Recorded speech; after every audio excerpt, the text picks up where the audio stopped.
Welcome to the Social Intelligence Channel. Join us as we share proven tips so you can avoid the most common flirting mistakes. We will show you how to fix them on the spot. When it comes to flirting, we've all been there, trying to make a good impression, but somehow ending up with our foot in our mouth instead.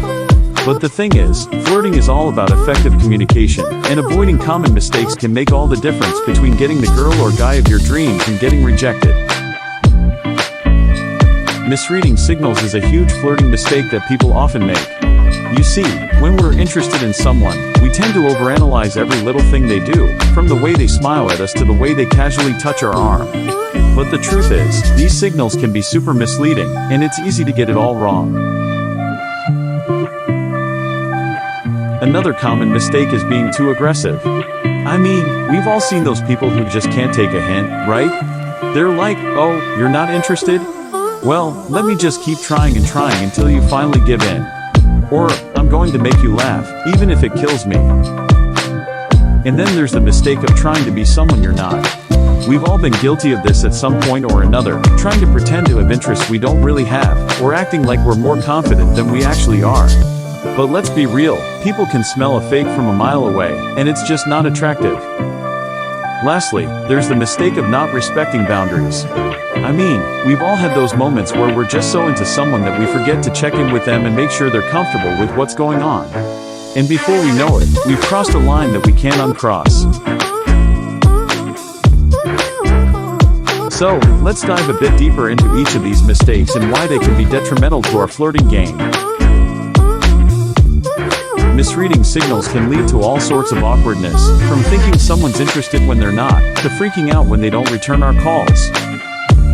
And being too aggressive can be super off-putting, making the other person feel trapped or suffocated. Trying to be someone you're not is also a huge turn-off, because let's face it, people are drawn to authenticity and confidence. And when we're fake, we just come across as desperate or insecure. And not respecting boundaries can lead to some serious misunderstandings, or even worse, hurt feelings.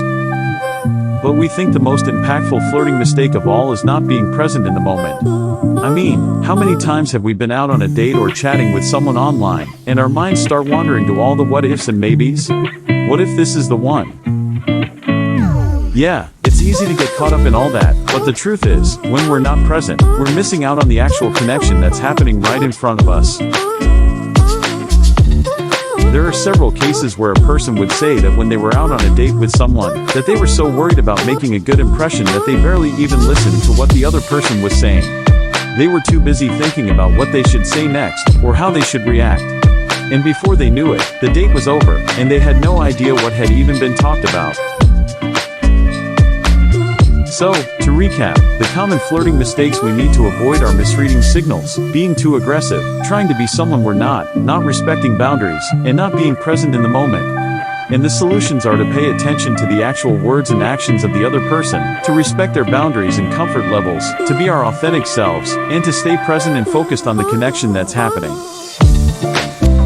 Thanks for watching, and don't forget to comment below with your own flirting experiences and what you've learned from them. And if you want to learn more about improving your communication skills, please subscribe to our channel and check out our video on that topic as well.